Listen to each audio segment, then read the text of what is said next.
Sejam todos bem-vindos ao canal Companheiros da Luz. Leitura do livro Libertação. Coleção A Vida no Mundo Espiritual, obra do Espírito André Luiz, por Chico Xavier. Iniciemos então o capítulo 9. Perseguidores Invisíveis. No dia imediato, pela manhã, em companhia de entidades ignorantes e transviadas, dirigimo-nos para a confortável residência, onde espetáculo inesperado nos surpreenderia. O edifício de enormes dimensões denunciava a condição aristocrática dos moradores, não só pela grandeza das linhas, mas também pelos admiráveis jardins que o rodeavam. Paramos junto à ala esquerda, notando-a ocupada por muitas personalidades espirituais de aspecto deprimente. Rostos patibulares, carantonhas sinistras. Indiscutivelmente, aquela construção residencial permanecia vigiada por carcereiros frios e impassíveis, a julgar pelas sombras que o cercavam. Transpus o limiar, de alma opressa. O ar jazia saturado de elementos intoxicantes. Dissimulei a custo o mal-estar, recolhendo impressões aflitivas e dolorosas. Entidades inferiores, em grande cópia, afluíram à sala de entrada, sondando-nos as intenções. De posse, porém, das instruções do nosso orientador, tudo fazíamos para nos assemelharmos a delinquentes vulgares. Reparei que o próprio Gubil se fizera tão escuro, tão opaco na organização perispirítica, que de modo algum se faria reconhecível, à exceção de nós que o seguíamos, atentos, desde a primeira hora. Requisitado por Sérgio, um gaiato rapaz que nos introduziu com maneiras menos dignas, Saldanha, o diretor da falange operante, veio receber-nos. Pôs-se a fazer gestos hostis, mas, ante a senha com que Gregório nos favorecera, admitiu-nos na condição de companheiros importantes. O chefe deliberou apertar o cerco. Perguntou ao nosso instrutor, confidencialmente. Sim, informou Gubil, de modo vago, desejaríamos examinar as condições gerais do assunto e auscultar a doente. A jovem senhora vai cedendo, devagarinho esclareceu a singular personagem, indicando-nos vasto corredor atulhado de substâncias fluídicas detestáveis. Acompanhou-nos, um tanto solícito, mas desconfiado, e em seguida a breve pausa, deixou-nos livre a entrada da grande câmara de casal. A manhã resplandecia lá fora, e o sol visitava o quarto, através da vidraça cristalina. Mulher ainda moça, mostrando extrema palidez nas linhas nobres do semblante digno, entregava-se à tormentosa meditação. Compreendi que atingíramos a intimidade de Margarida, a obsidiada que o nosso orientador se propunha socorrer. Dois desencarnados, de horrível aspecto fisionômico, inclinavam-se, confiantes e dominadores, sobre o busto da enferma, submetendo-a à complicada operação magnética. Essa particularidade do quadro ambiente dava para espantar. No entanto, meu assombro foi muito mais longe, quando concentrei todo o meu potencial de atenção na cabeça da jovem singularmente abatida. Interpenetrando a matéria espessa da cabeceira em que descansava, surgiam algumas dezenas de corpos ovoides, de vários tamanhos e de cor plúmbea, assemelhando-se a grandes sementes vivas, atadas ao cérebro da paciente através de fios sutilíssimos, cuidadosamente dispostos na medula alongada. A obra dos perseguidores desencarnados era meticulosa, cruel. Margarida, pelo corpo perispirítico, jazia absolutamente presa, não só aos truculentos perturbadores que a assediavam, mas também à vasta falange de entidades inconscientes, que se caracterizavam pelo veículo mental, a se lhe apropriarem das forças, vampirizando-a em processo intensivo. Em verdade, já observara, por mim, grande quantidade de casos violentos de obsessão, mas sempre dirigidos por paixões fulminatórias. Entretanto, ali verificava o cerco tecnicamente organizado. Evidentemente, as formas ovoides haviam sido trazidas pelos hipnotizadores que senhoreavam o quadro. Com a devida permissão, analisei a zona física hostilizada. Reparei que todos os centros metabólicos da doente apareciam controlados. A própria pressão sanguínea demorava-se sob o comando dos perseguidores. A região torácica apresentava apreciáveis feridas na pele e, examinando-as, cuidadoso, vi que a enferma inalava substâncias escuras que não somente lhe pesavam nos pulmões, mas se refletiam, sobremodo, nas células e fibras conjuntivas, formando ulcerações na epiderme. A vampirização era incessante. As energias usuais do corpo pareciam transportadas às formas ovoides, que se alimentavam delas, automaticamente, num movimento indefinível de sucção. Lastimei a impossibilidade de consulta imediata ao instrutor, porquanto Gubbio, naturalmente, se estivesse livre, nos forneceria esclarecimentos amplos, mas concluí que a infortunada senhora devia ter sido colhida através do sistema nervoso central, de vez que os propósitos sinistros dos perseguidores se faziam patentes quanto à vagarosa destruição das fibras e células nervosas. Margarida demonstrava-se exausta e amargurada. Dominadas as vias do equilíbrio no cerebelo e envolvidos os nervos ópticos pela influência dos hipnotizadores, seus olhos espantados davam ideia dos fenômenos alucinatórios que lhe acometiam a mente, deixando perceber o baixo conteúdo das visões e audições interiores a que se via submetida. Interrompi, no entanto, as observações acuradas, a fim de verificar a atitude psicológica do nosso orientador, que se arriscara à aventura para socorrer aquela senhora doente a quem amava por filha muito querida ao coração. Esforçava-se Gubbio por não trair a imensa piedade que o senhoreava, diante da enferma conduzida para a morte. Dentro de minha condição de humanidade, reconheci que, se a doente me fosse assim tão cara, não teria vacilado um momento. Movimentaria passes de libertação, ao longo do bulbo, retirar-lhe-ia aquela carga pesada e inútil de mentes enfermiças, e em seguida, lutaria contra os perseguidores, um a um. Nosso instrutor, porém, assim não procedeu. Fixou a paisagem aflitiva com inequívoca tristeza, mas, logo após, demorou o olhar bondoso em Saldanha, como a pedir-lhe impressões mais profundas. Secretamente tocado pelo impulso positivo do nosso dirigente, o chefe da tortura se sentiu na obrigação de prestar-lhe informações espontâneas. Estamos em serviço mais ativo, há 10 dias precisamente, elucidou, resoluto. A presa foi colhida em cheio, e felizmente, não contamos com qualquer resistência.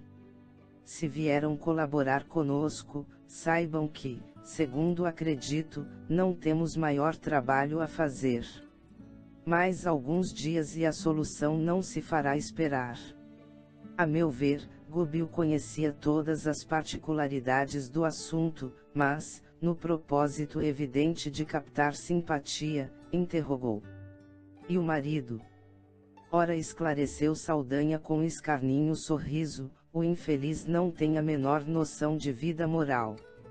Não é mau homem. Todavia, no casamento foi apenas transferido de gozador da vida a homem sério.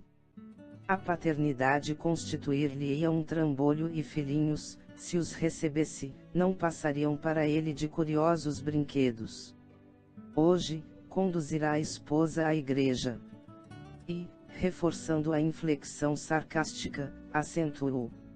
Vão à missa, na esperança de melhoras.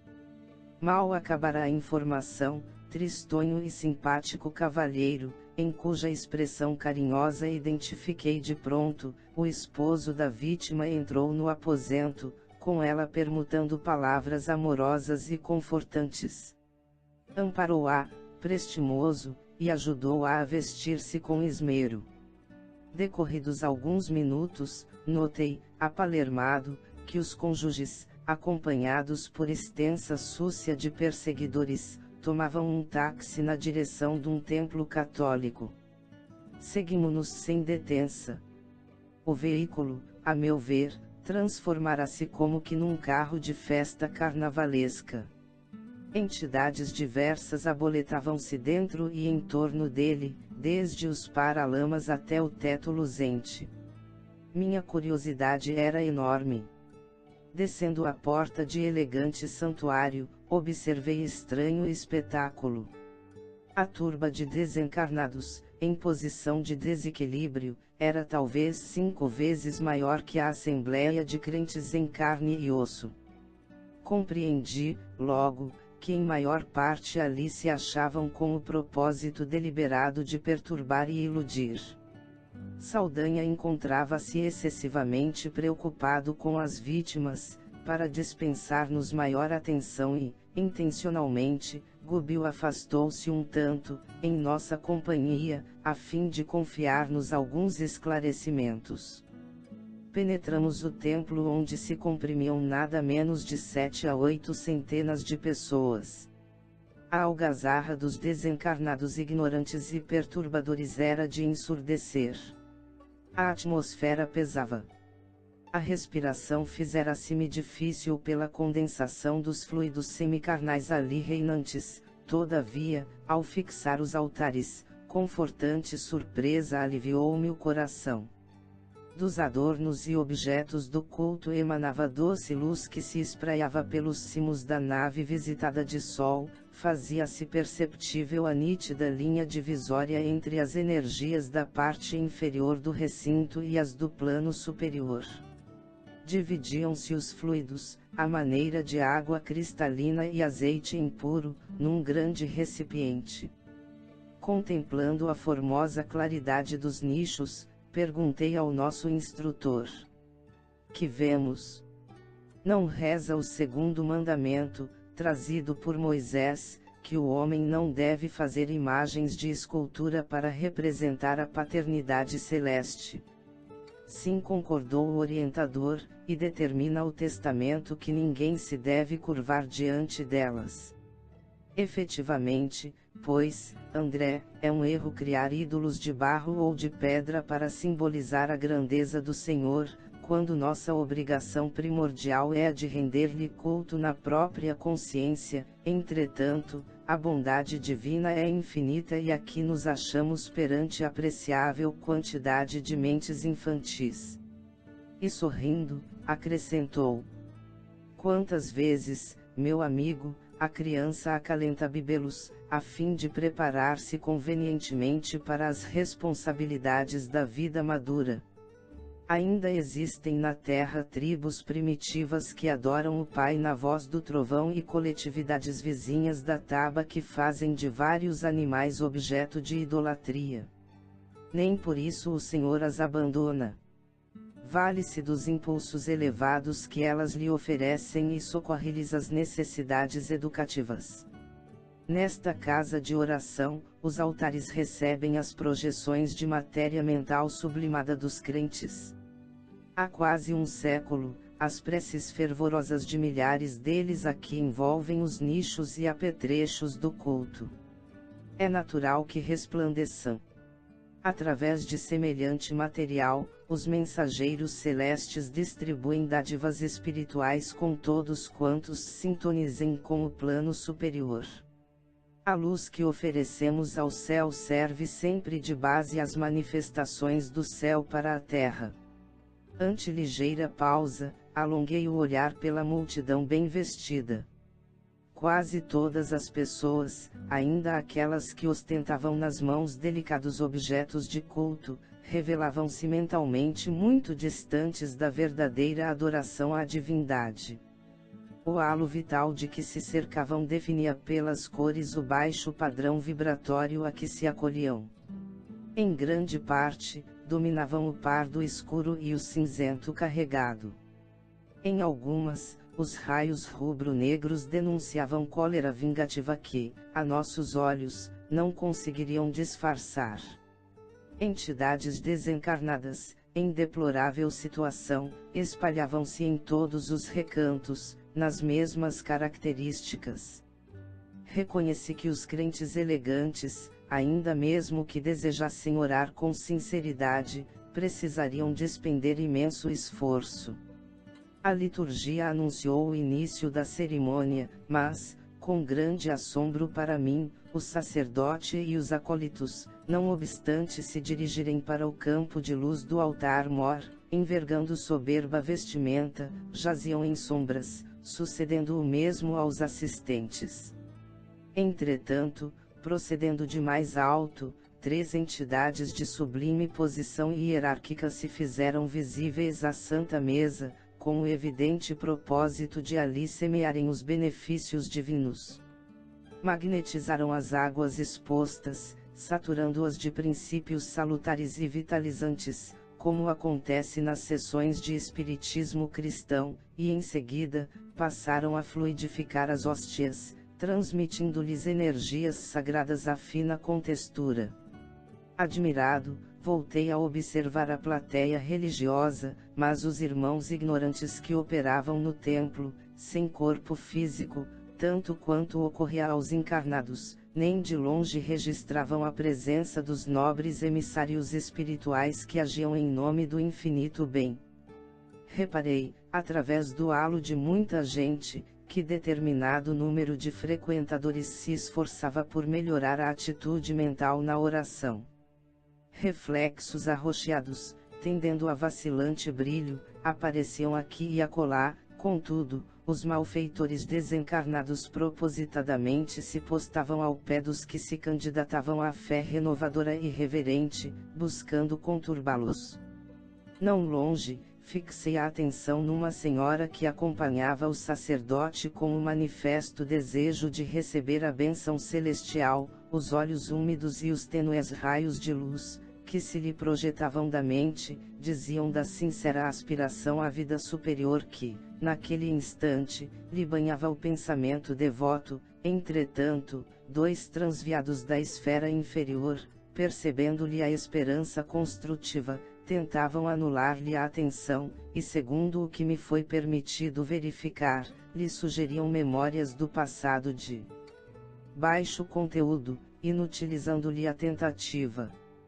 Voltei-me para o orientador, que prestimosamente explicou a história de gênios satânicos, atacando os devotos de variados matizes, é, no fundo, absolutamente verdadeira.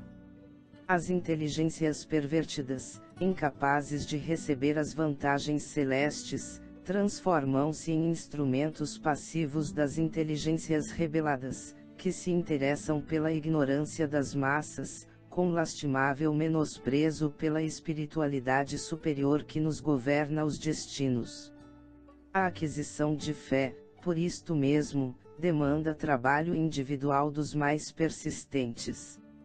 A confiança no bem e o entusiasmo de viver que a luz religiosa nos infunde modificam-nos a tonalidade vibratória.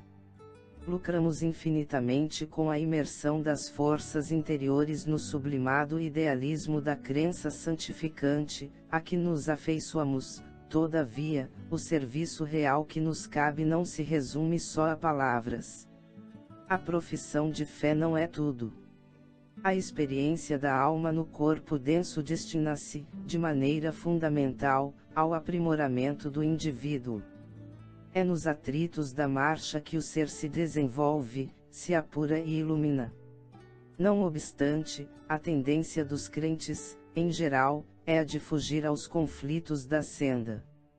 Pessoas existem que depois de servirem ao ideal religioso, durante 2 anos, pretendem o repouso de 20 séculos. Em todas as casas de fé, os mensageiros do Senhor distribuem favores e bênçãos compatíveis com as necessidades de cada um. Entretanto, é imprescindível que se prepare o coração nas linhas do mérito, a fim de recolhê-los. Entre emissão e recepção, prevalece o imperativo da sintonia. Sem esforço preparatório, é impossível ambientar o benefício. Inutilmente imporíamos, de imediato, ao homem selvagem uma vida num palácio erguido pela cultura moderna. Aos acordes de nossa música, preferiria ele os ruídos da ventania, e um cabaz de flechas lhe pareceria mais valioso que um dos nossos mais perfeitos parques industriais. Portanto, para que alguém se coloque a caminho das eminências sociais, é indispensável seja educado, de boa vontade, aceitando as sugestões de melhoria e serviço. Gubbio espraiou o olhar através da multidão que presenciava a cerimônia, aparentemente contrita, e acentuou: em verdade, a missa é um ato religioso tão venerável quanto qualquer outro em que os corações procuram identificar-se com a proteção divina. No entanto, raros são aqueles que trazem até aqui o espírito efetivamente inclinado à assimilação do auxílio celestial. E para a formação de semelhante clima interior, cada crente, além do serviço de purificação dos sentimentos, necessitará também combater a influência dispersiva e perturbadora que procede dos companheiros desencarnados que lhe buscam arrefecer o fervor. Continuou Gubbio a prestar-nos valiosos esclarecimentos alusivos à solenidade, enquanto a missa se encaminhava para a fase final. As vozes do coro como que projetavam vibrações harmoniosas e lúcidas ao longo da nave radiosa, e vi, num deslumbramento, que muitos espíritos sublimes penetraram o recinto, de semblante glorificado, rumando para o altar, onde o celebrante elevava o cálice, depois de abençoar a sagrada partícula. Intensa luminosidade fluía do sacrário, envolvendo todo o material do culto, mas, surpreendido, reparei que o sacerdote, ao erguer a oferta sublime, apagou a luz que a revestia com os raios cinzento escuros que ele próprio expedia em todas as direções. Logo após, quando se preparou a distribuir o alimento eucarístico entre os 11 comungantes que se prosternavam, humildes, à mesa adornada de alvo linho, notei que as hóstias, no prateado recipiente que as custodiava, eram autênticas flores de farinha, coroadas de doce esplendor. Irradiavam luz com tanta força que o magnetismo obscuro das mãos do ministro não conseguia inutilizá-las. Todavia, à frente da boca que se dispunha a receber o pão simbólico, enegreciam como por encanto. Somente uma senhora, ainda jovem, cuja contrição era irrepreensível, recolheu a flor divina com a pureza desejável. Vi a hóstia, qual foco de fluidos luminescentes, atravessar a faringe, alojando-se-lhe a claridade em pleno coração. Intrigado, procurei ouvir o instrutor que, muito ponderado, elucidou sem delonga. Apreendeste a lição. O celebrante, apesar de consagrado para o culto, é ateu e gozador dos sentidos, sem esforço interior de sublimação própria. A mente dele paira longe do altar. Acha-se sumamente interessado em terminar a cerimônia com brevidade, de modo a não perder uma alegre excursão em perspectiva. Quanto aos que compartilharam a mesa da Eucaristia, cheios de sentimentos rasteiros e sombrios, eles mesmos se incumbem de anular as dádivas celestes, antes que lhes tragam benefícios imerecidos. Temos aqui grande quantidade de crentes titulares, mas muito poucos amigos do Cristo e servidores do bem. Oite, missa este dispersou os fiéis que, ao fim da reunião, mais se assemelhavam a barulhento bando de passarinhos de bela plumagem. Absorto em fundas reflexões, Ante o que me fora dado observar, acompanhei o nosso orientador e Eloy, para junto da enferma e do esposo, que se retirarão, de regresso ao lar, cercados pelo mesmo séquito de entidades infelizes, sem a menor alteração. Chegamos ao final deste capítulo. Não percam o próximo de número 10. Em aprendizado. Muito obrigado, boa reflexão, que Jesus abençoe a todos.